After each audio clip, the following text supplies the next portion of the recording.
오늘 마태복음 8장은 예수님께서 이제 치유 사역을 하시는 그 모습을 이제 중점적으로 담고 있습니다. 먼저는 그 8장 1절에서 4절은 이 나병 환자, 그러니까 그 한센병이라고 그러죠. 그 제가 이제 한센병 분을 그 딱 한 번 본 적이 있어요.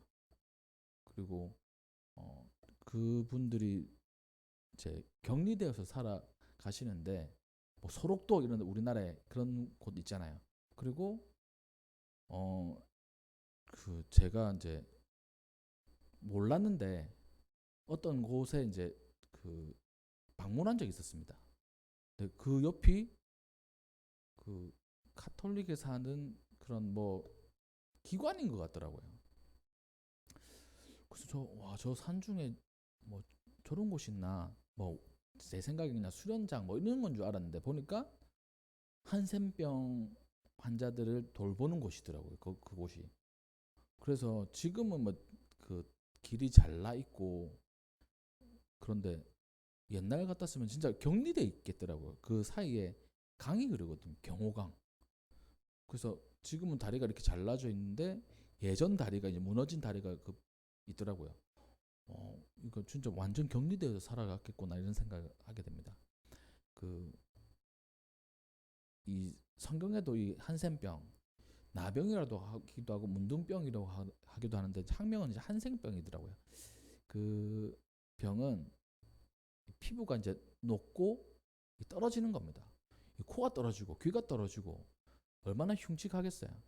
그리고 성경적인 세계관에서는 이 한센병은 하나님으로부터 이 저주를 받은 병이다라고 돼 있어가지고 이 가족하고 같이 못 살았습니다. 마을에서 못 살았어요.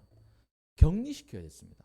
그래서 한센병 환자끼리 마을에 들어오지 못하고 이 외곽에서 자기들끼리 무리지어서 이렇게 살아가야 됐어요. 그리고 가까이 가서도 안 됐어요. 치료받을 수 거의 불가능한 병이었습니다. 또 옮는다고 소문이 있어가지고 옮기도 옮는데 대개 이제 주사를 맞으면, 요즘엔 주사 맞으면 옮지는 않는다 하더라고요. 그래서 그 병자들이 모여 살고 가까이 나오지 못하는 그런 상황이 있었던 겁니다. 하나님께서 저주하신 사람, 그리고 이 병이 그러니까 각종 이것도 피부병의 일종이거든요. 피부병은 되게 우리는 의사 선생님한테 이제 진료받고 그 판단을 받지 않습니까? 근데 이 병은 제사장한테 가서 보여야 돼요. 제사장이 너 나았다 해야 완치된 겁니다. 이게 이제 그 한센병, 이 나병에 대한 그 배경 지식이고, 예수님께서 오늘 본문 말씀 보면 산에서 말씀을 전하시고 이제 내려오셨어요. 그 말씀을 듣고 수많은 무리가 따르는 겁니다. 거기에는 각종 사람들이 다 있는 거예요. 많은 무리들 중에 이 제자들이 있고, 또 예수님께 호의적인 마음을 가진 무리들도 있고, 또 예수님을 비판적인 시각으로 가지는 무리들도 있고, 또 예수님을 찾아올 때 어떤 특별한 목적을 가지고 나온 사람들도 있었어요. 특별한 목적을 가지고 나온 사람들은 대개 이제 병자들이었습니다. 그 중에 한 사람이 나병 환자인 거예요. 근데 나병 환자가 예수님께 나온다는 거는, 그러니까 율법으로 치면 위배되는 겁니다. 가까이 갈 수가 없는 거예요. 사람들 많이 있는데 갈 수가 없어요. 근데 이 사람 왜 나왔을까요? 이 사람에게 믿음이 있었던 겁니다. 예수님께서 내 병을 고칠 수 있다는 그 믿음이 있었던 거예요. 어, 사회적으로 금지시키고 있고 또 율법적으로 금지시키고 있는 것을 어기면서까지 나아가는 겁니다. 그래서 이 말씀을 통해서 우리가 한번 생각해 봐요. 우리가 신앙을 지키기 위해서 어디까지 할 수 있는가? 내 믿음, 또 하나님에 대한 체험을 하기 위해서 내가 어디까지 할 수 있는가? 라는 생각을 하게 돼요. 사실 이제 이 말씀 그대로 그냥 제 마음에 와닿는 거는, 하나님께서 원하시는 일을 법을 어기면서까지 해야 될 수도 있다는 사실에 제가 약간 이 마음에 그 부담이 있거든요. 법을 어기면서까지 하나님 말씀을 대언한다. 그러니까 하나님의 사역을 한다. 이게 맞는 걸까? 이 생각이 듭니다. 근데 신기하게도 오늘 그 나병 환자는 이 율법을 어기고 사회적인 통념을 어겨가면서까지 예수님을 만나고 있었던 거예요. 그러니까 뭐가 중요한지를 우리에게 알려주고 있는 겁니다. 예수님에 대한 신앙, 그 믿음, 또 사실 이 나병 환자는 사회적으로 이 사망 판정을 받은 사람이에요. 가까이 오지 마, 따로 살아. 가족들에게도 마찬가지입니다. 그런데도 그런 사람이 예수님을 만나기 위해서 최선을 다하는 거예요. 그러니까 우리에게도 이러한 마음이 있어야 됩니다. 이러한 사람들에게 예수님께서 그 치유와 회복의 기적을 베풀어 주신다는 거예요. 이 사람이 이렇게 얘기합니다. 예수님 원하시면 저를 깨끗하게 하실 수 있습니다. 라고 하니까 예수님께서 손을 내밀어 그에게 대셨어요. 그리고 내가 원한다. 깨끗함을 받으라. 그때 나병이 깨끗하게 나았습니다. 여기서도 예수님께서 법을 어기셨어요. 나병 환자를 손대면 안 돼. 터치하면 안 돼요. 근데 예수님은 터치를 했습니다. 제가 얼마 전에 또 그 허준 얘기한 적 있잖아요. 드라마 허준. 그래서 그 허준 의사 선생님이 그 드라마 장면을 보면 그 제가 나병 환자였는지 아니면 다른 피부병 환자인지 잘 기억은 안 나는데 그거를 이렇게 손으로 짜야 되는 건데 이게 힘이 좀 딸리니까 입으로 뽑더라고 이렇게 쭉 해가지고. 그래서 그 주변에 있는 사람들이 뭐 이렇게 하는 사람도 있고 감탄하는 사람도 있고 와, 이 사람은 도대체 어떤 사람이냐. 근데 그게 자기의 스승 유이태 스승으로부터 보고 배운 거예요. 그러니까 옮을 수도 있고 또 더럽기도 더럽고 그런데도 그 의사의 본분을 다하기 위해서 그 환자의 몸에 입을 대고 그 깊숙하게 있는 그런 고름들을 빼내는 겁니다. 쉽게 할 수 있는 행동 아니죠. 그리고 예수님께서 터치하는 오늘 말씀 터치하는 거는 이게 불가능한 일이에요. 우리가 코로나 지나갈 때 그 얼마나 우리 민감하게 그 대응을 했습니까? 교회 예배도 못 드리게 하고 또 사람들 사이에 벽도 이렇게 세워놓고 밥도 제대로 못 먹게 하고 또 밥 먹는 게 좀 열렸어도 식당마다 그 아크릴 세워가지고 이렇게 뭐 이렇게 그 어느 정도 차단하고 이렇게 했잖아요. TV에도 보니까 TV 방송도 어떠한 그 프로그램 보면 그 사회자들 사이에 이 아크릴을 세워놨더라고요. 그러니까 그 코로나 바이러스 이거 하나로 인해 가지고 사람들을 격리시키기도 하고 이 뭐 이렇게 법을 만들어서 뭐 그렇게 했지 않습니까?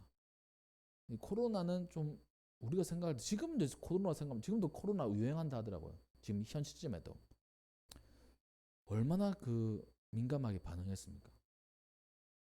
물론 코로나로 인해서 그 돌아가신 분들도 꽤 있죠. 근데 생각해 보면 그렇게 큰 무서운 병이 아니었던 겁니다. 근데 그렇게 무섭게 한 몇 년을 우리가 지나왔잖아요. 근데 이 나병은 진짜 무서운 병인 거예요. 걸리면 눈, 코, 귀, 입 다 떨어지는 거예요.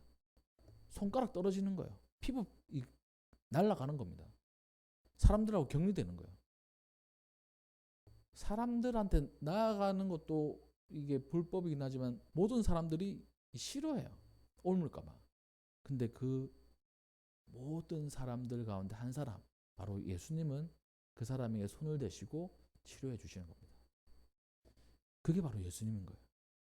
그 예수님은 다른 사람들 싫어하고 또 꺼려하는 거 예수님에게는 꺼려하고 싫어하는 거 아닙니다. 예수님은 한 영혼의 그 아픔을 치유하기를 원하시는 거예요. 모든 사람들은 우리를 꺼려하고 또 배척할 그런 경우들도 있을 수 있습니다. 근데 단 한 분, 예수님은 우리가 예수님을 떠나지 않는 이상 우리를 늘 안아주시는 거예요. 우리를 어루만져 주시는 거예요. 다른 사람들은 손대기 싫어하는 우리의 상황 주님께서 안수해 주시는 겁니다. 그런 분이 바로 예수님인 거예요. 그 예수님을 우리가 온전히 믿고 함께 해야 됩니다. 그러면서 예수님께서 이렇게 그 손을 대셔가지고 안수해 주셔가지고 병이 나았어요. 근데 이 4절 말씀에 보면 아무에게도 이르지 말고 제사장에게 내 몸을 보이고 예물을 드려서 입증하라 이렇게 말씀하십니다. 자, 여기서 제가 이제 제 마음속에 드는 감동들이 있어요. 이게 뭐냐면 예수님이 손 대시고 난 다음에 나았잖아요. 얼마나 기쁘겠습니까? 그러니까 이 상황, 내가 나병 환자다, 이 상황에 나병 환자다고 생각하면 맨 처음 어디 가고 싶으세요? 그리고 가족에게 가고 싶을 게 보통은 그럴 겁니다. 아빠, 엄마, 뭐 나이는 정확하게 모르겠지만 만약에 좀 젊으신 분이고 부모님 계시다, 아니면 형제 자매가 있다면 아빠, 엄마 나 다 나서 이럴 거잖아요. 되게 그렇습니다. 사람들은 가족이나 친한 사람에게 보이고 싶을 거예요. 평생을 가족하고 떨어져 살았습니다. 사람들하고도 떨어져 살았어요. 근데 예수님께서 다른 데 가지 말고 제사장에 가서 보여라. 그리고 도장을 받아라. 이 뜻입니다. 입증하라는 것은 너 나았다. 아까 말씀드렸다시피 이 병은 제사장만이 판단할 수 있는 병이거든요. 제사장이 나았다. 이 도장을 찍어줘야 진짜 나은 게 됩니다.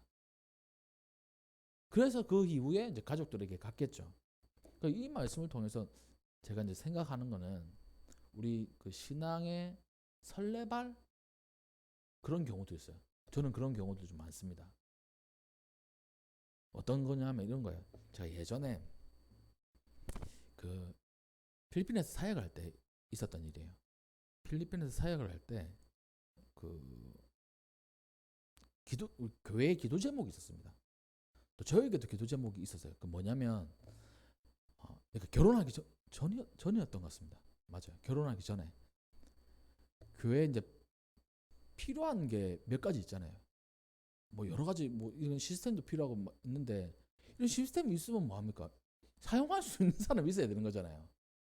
그러니까 저는 혼자라서 다 사용할 수는 없습니다. 제가 방송을 본다면 누군가는 악기를 해야 돼요. 특별히 반주자가 있어야 됩니다. 반주자. 교회마다 반주자 때문에 힘들어하는 교회들 많습니다. 왜냐면 예배 때 가장 좀 중요한 부분을 차지하는 게 찬양하는 거잖아요. 찬양할 때 사실 저는 악기 없이 찬양해도 참 좋거든요. 근데 음악이라는 게 피아노 반주가 없으면 약간 좀 우리가 애매하잖아요. 그러니까 반주자 때문에 우리가 기도를 하고 있었어요.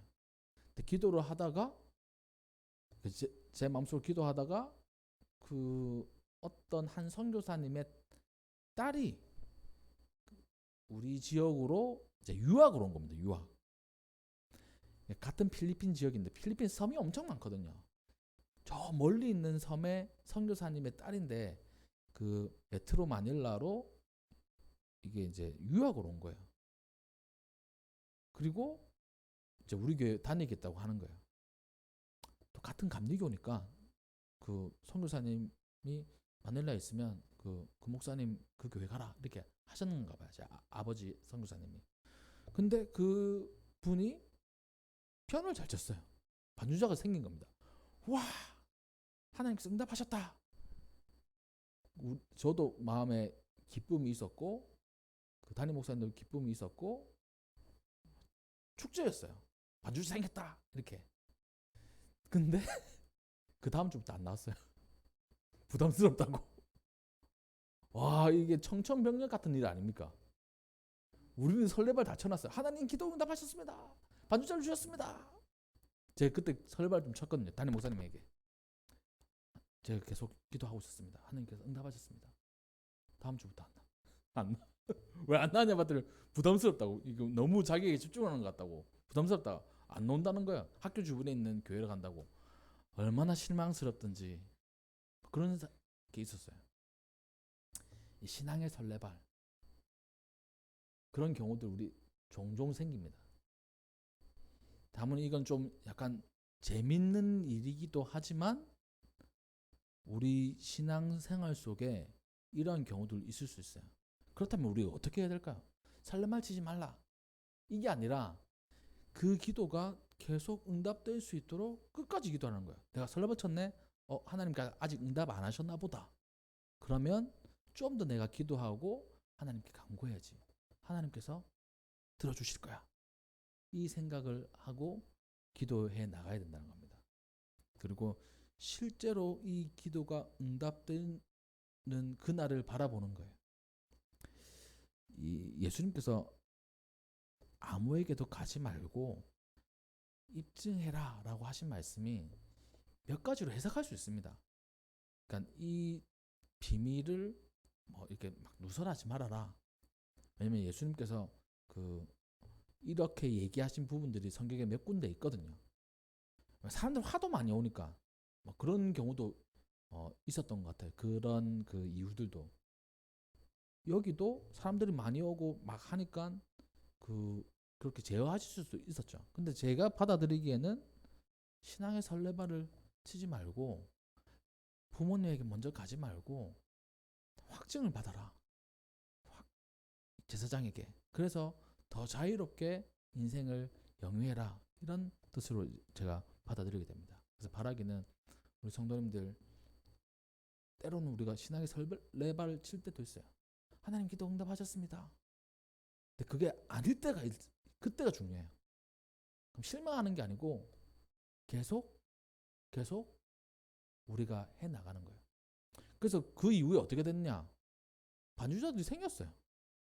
이제 거기에 몇 명이 생겼습니다.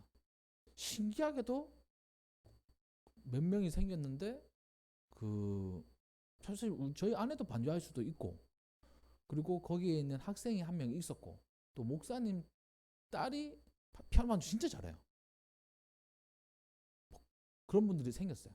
그리고 또 갑자기 학교를 유학으로 온 친구가 생겨가지고 반주를 하게 되고 그 친구가 다시 이제 한국에 와서 창원에 지금 살고 있는데 하여튼 그런 친구들이 생기더라고요.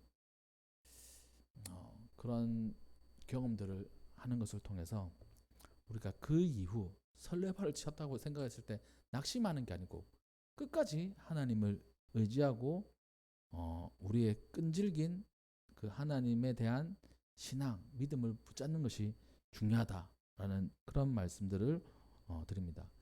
바라기는 우리 모든 성도님들 기도의 응답은 끝내 우리가 받는 거예요. 그래서 중간에 약간 어긋난다고 해서 실망할 필요 없습니다. 끝까지 하는 거예요. 하나님은 기도에 반드시 응답을 하시는 분이기에 반드시. 어떤 분들은 이렇게 얘기합니다. 예스, 그래 내가 줄게. 노, 안 돼. 웨이트, 기다려. 뭐 이렇게 얘기하시잖아요. 기도 응답이.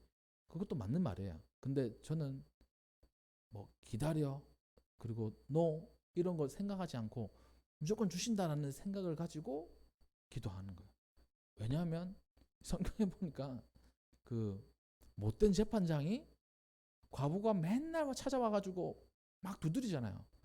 내가 진짜 못된 재판장이긴 한데 저 시끄러워가지고 도대체 못 살겠다. 들어주고 쉬어버려야지. 이렇게 못된 재판장도 계속 간구하는 그 과부의 그 소원을 들어주는 건데 하물며 하나님, 좋으신 하나님 아버지는 들어주시지 않겠느냐 이렇게 말씀하시잖아요. 그 말은 뭡니까? 다 들어주신다는 거예요. 그 사실을 우리가 알아야 됩니다. 물론 안 된다고 하실 때도 있고 그리고 기다려라 하실 때도 있죠. 우리의 마음에 집중한 건데 이거 꼭 하나님께서 나에게 주셔야 돼. 그런 간절한 마음이 우리에게 있어야 된다는 겁니다. 두 번째로는 가버나움에 가셨는데 한 백부장이 나왔어요. 이 백부장은 말 그대로 100명의 군인을 이끄는 이 장교입니다. 유대인이 아니에요. 그러니까 이방인입니다. 이방인. 근데 하인이 중풍병으로 괴로워한다. 중풍병 지금도 그 어려운 병이지 않습니까? 그리고 하인이에요. 근데 하인 중풍병을 낫게 하기 위해서 예수님께 나온 겁니다. 이게 참 신기한 일이에요. 하인은 사람이 아니었습니다. 재산이었어요. 중풍병 걸리면 내다 버리면 되는 겁니다. 그때 그 상황 속에서는 주인이 움직일 일이 아닌 거예요. 쉬운 병도 아니고 하인인데 그 하인을 위해서 예수님께 나왔습니다. 그래서 예수님께서 그래 가자, 내가 가서 고쳐줄게. 그랬더니만 이 사람이 하는 말이 진짜 대단한 거예요. 아, 예수님, 저 예수님이 우리 집에 오는 거 감당하지 못하겠습니다. 저는 장교인데 군인인데 저희 수하 보고 이렇게 해라 하면 이렇게 하고 저렇게 해라 하면 저렇게 하는데 예수님께 말씀하시면 그게 다 되는 거 아닙니까? 오시지 마십시오. 어떻게 보면 이 사람의 그 마음 가운데 저도 이 말씀 묵상하다가 저하고 비슷한 과다라는 생각을 하게 돼요. 왜냐하면 예수님 우리 집에 오는 거 약간 부담스럽거든요. 집도 안 치워놨는데 이렇게 살짝 이렇게 생각해봤습니다. 네, 나와 같은 생각이었다면 우리 집에 예수님 오시는 거 좀 부담스럽지. 그냥 밖에서 만나는 게 낫지. 예수님 그냥 말씀해 주시는 게 낫지. 이런 마음이었다면 물론 이런 마음이 아니었겠죠. 저는 이제 그런 생각을 하게 되는 거예요. 우리 집에 오신다. 우리 집에 오셔가지고 뭘 고쳐주신다. 우리 뭐 아이들 또 우리의 아픔들 고쳐주신다. 우리 집에 오는 건 좀 부담스러운데 이런 마음이 들어요. 근데 이 사람은 예수님의 말씀 한마디만 하면 이게 다 낫는다는 그런 확실한 믿음을 가지고 있었던 겁니다. 예수님께서 놀라셨어요. 이스라엘 중에 이만한 믿음 본 적이 없다. 그리고 그 이스라엘 자손들을 이제 비판하시는 거예요. 동서로부터 이 11절 말씀, 동서로부터 많은 사람들이 이르러서 아브라함과 이삭과 야곱과 함께 천국에 앉으려니와. 이렇게 많은 이방인들이 얘기하는 겁니다. 그날의 본자손들은 바깥 어두운 데 쫓겨나서 울며 이를 갈게 된다. 실제로 이스라엘 사람들은 쫓겨나간다. 이 말씀을 하시는 거예요. 그만큼 예수님도 유대인이지만 유대인 사이에서의 그 믿음, 이러한 믿음 보기 힘들다는 겁니다. 실제로 그 예수님께서 말씀하시고 믿은 대로 되었어요. 그러니까 우리 예수님은 모든 사람 앞에 그 능력을 베풀어 주시고 또 은혜를 베풀어 주시는 일뿐만 아니라 예수님의 능력에 한계는 없습니다. 그리고 우리의 믿음이 어떠한 수준의 믿음인지 한번 점검해 볼 수 있어야 돼요. 예수님께서 직접 오셔야 되는 그런 믿음, 예수님께서 직접 만지셔야 되는 그런 믿음, 예수님 오실 필요 없이 그냥 말씀만 해도 되는 믿음, 이 믿음의 차이가 있는 겁니다. 예수님께서 보시기에는요. 우리는 어떤 믿음의 수준일까요? 지금의 수준 낮을 수 있습니다. 근데 바라기는 우리 모든 성도님들이 우리가 인생을 살아가면서 믿음의 수준이 더욱더 높아지셔가지고 하나님께서 진짜 기뻐하시는 그런 믿음을 가진 그런 성도님들 되시기를 주님의 이름으로 축복합니다. 그 다음에는 베드로의 집에 들어가서 장모님이 열병으로, 이제 열병이라고 하면 쉽게 말해서 열이 나는 그 감기, 또 누가복음에 의하면 중한 열병을 됐습니다. 그러니까 독감일 수 있어요. 아니면 그 말라리아나 이런 더 좀 심각한 병들이 있지 않습니까? 그런 병일 수 있습니다. 근데 예수님께서 또 만지셨어요. 그리고 열병이 다 떠나가서 예수님을 수종들었습니다. 그러니까 예수님을 섬기는 일을 한 거예요. 또 많은 귀신 들린 사람이 예수님께 왔어요. 그리고 예수님께서 다 고쳐주셨습니다. 이것은 이사야 선지자를 통해서 우리의 연약한 것을 친히 담당하시고 병을 짊어지셨다. 그러니까 모든 병들을 예수님께서 그 짊어지시고 가시는 거예요. 우리의 병들. 그러니까 치료의 어떻게 보면 우리의 주체자 또 치료자 예수님이세요. 그리고 병원 가고 약을 먹고 이렇게 하잖아요. 그럴 때 그 모든 것에는 뭐 병에 그 약이 약효가 있고 치료가 들고 이런 부분도 중요하지만 그 중심에는 그, 그, 그 배경에는 예수님께서 우리를 치료하셔야 그게 다 되는 거예요. 치료자. 예수님은 이제 치료자이신 겁니다. 자, 이제 그 다음에는 약간 그 내용들이 바뀌어요. 18절부터는 여기에 이제 두 사람이 등장을 합니다. 첫 번째 등장하는 사람은 19절 말씀에 서기관이 나와서 예수님, 선생님께서 어디로 가시든지 저는 따르겠습니다. 이렇게 얘기합니다. 아주 그 힘차고 강력하게 예수님을 따르겠다는 그 투지가 넘치는 것 같아요. 자, 서기관이라고 하면 그 쉽게 말해 상류층입니다. 하나님의 말씀 기록하는 사람. 그리고 그 뭐 바리새인들 중에 서기관이 있고 뭐 사두개인 중에 서기관이 있고 이런 것처럼 그 서기관이라는 직책은 그 종교 지도자 중에 이제 상위층이에요. 사회 지도자 층에서 상위 계층입니다.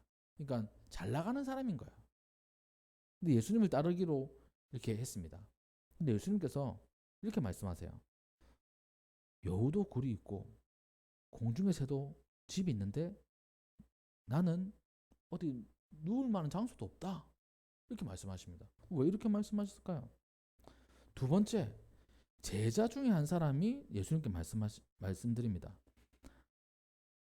예수님, 제가 우리 아버지 장사를 먼저 치르고 예수님을 따르게 허락해 주세요.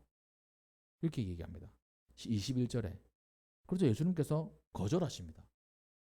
죽은 자들이 장사하게 하고 너는 나를 따르라 이렇게 말씀하십니다.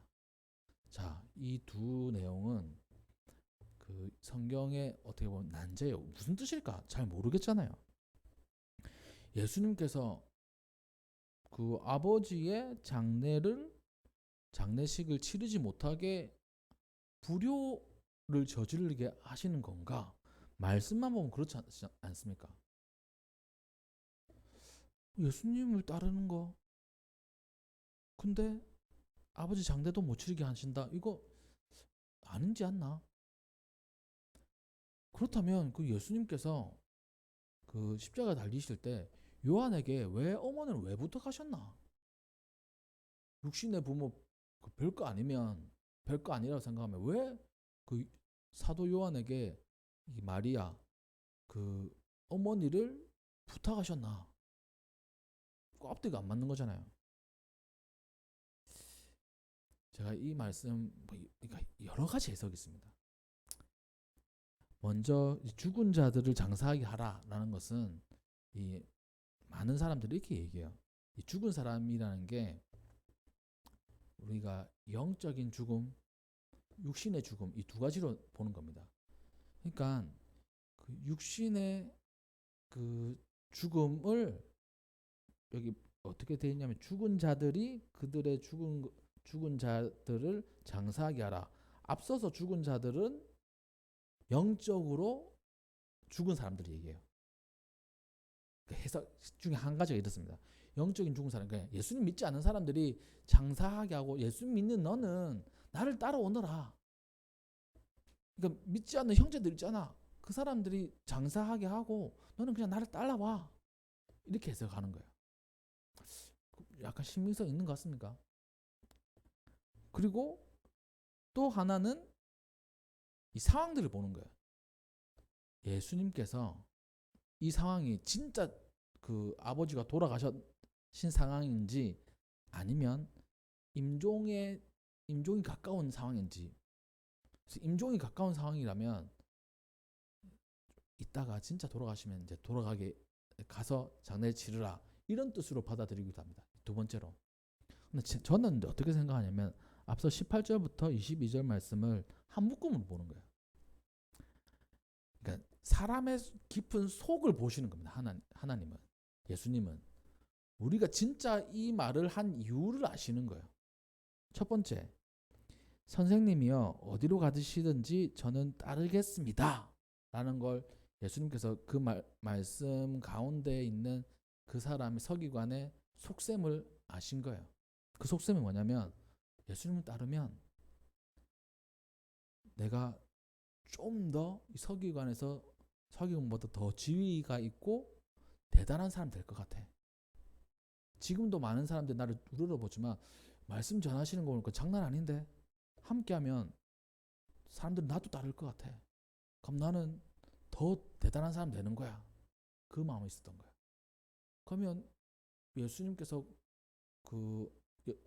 예수님과 함께하면 좋은 집도 생기고 많은 것도 얻게 되고 나는 더 대단한 사람 되겠지? 이런 마음이 있었던 거야.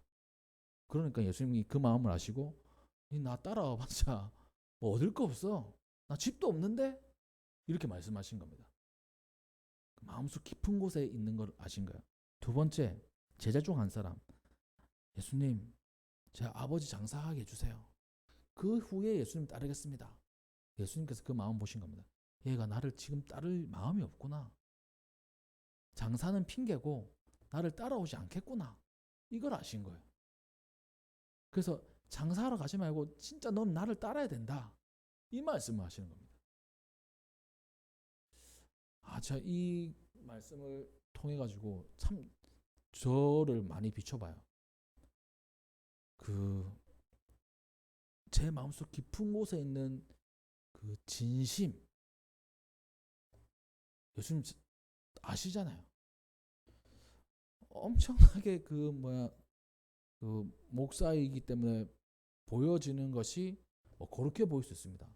믿음이 대단해 보일 수 있어요. 근데 예수님은 제 마음속 깊은 곳에 있는 그 진심 아시거든요. 얘가 설교는 이렇게 하는데 진짜 그렇게 살아가는 사람인지 아닌지 누구보다 잘 아시는 겁니다. 우리 성도님들 예수님 믿고 살아가는데 진짜 예수님 믿는 사람처럼 살아가는지 내 마음속 깊은 곳에 있는 그 진심을 정확하게 아시는 분이 예수님이시란 거예요. 그래서 이 두 사람을 통해 가지고 나를 발견하게 됩니다. 진짜 믿음 앞에 나는 어떤 모습인가? 예수님 앞에 나는 어떠한 모습인가? 라는 것을 우리가 살펴보게 돼요. 바라기는 오늘 말씀을 통해서 우리가 깨닫길 나를 깨닫길 소망합니다. 그리고 내 모습을 발견해야 돼요. 이제 23절부터 말씀은 전에도 제가 설교를 했던 그런 장면이에요. 바다와 바람을 잠잠하게 하시는 그 예수님. 그리고 28절부터는 또 귀신 들린 사람을 이렇게 고치시는 그 예수님의 말씀을 담고 있습니다. 그러니까 우리의 인생 가운데 참 하나님, 예수님의 치료가 필요한 부분들 참 많아요. 그 깊숙한 곳에는 우리의 믿음이 있어야 됩니다. 간절함이 있어야 돼요. 나병 환자의 간절함, 이 백부장의 이 믿음, 또 예수님만이 나를 온전하게 하실 수 있는 분임을 온전히 믿어야 됩니다. 그리고 내 진심이 어떤 건지를 정확하게 판단을 해야 돼요. 말씀을 정리하면 그렇습니다. 우리 인생 가운데 우리를 치료하실 수 있는 유일한 분은 예수님이십니다. 간절함으로, 정말 견고한 믿음으로 예수님을 바라봐야 돼요. 그리고 우리 진짜 깊은 곳에 있는 진심, 이게 뭘까? 내가 진짜 마음속에 있는 그 핵심의 마음, 그것이 하나님 보시기에 정말 정결하고 깨끗해야 됩니다. 그런 분들이 되어서 예수님을 인해서 회복되고 치유될 뿐만 아니라 은혜를 많이 누리시는 우리 성도님들 되시기를 주님의 이름으로 축복합니다. 네, 기도하겠습니다.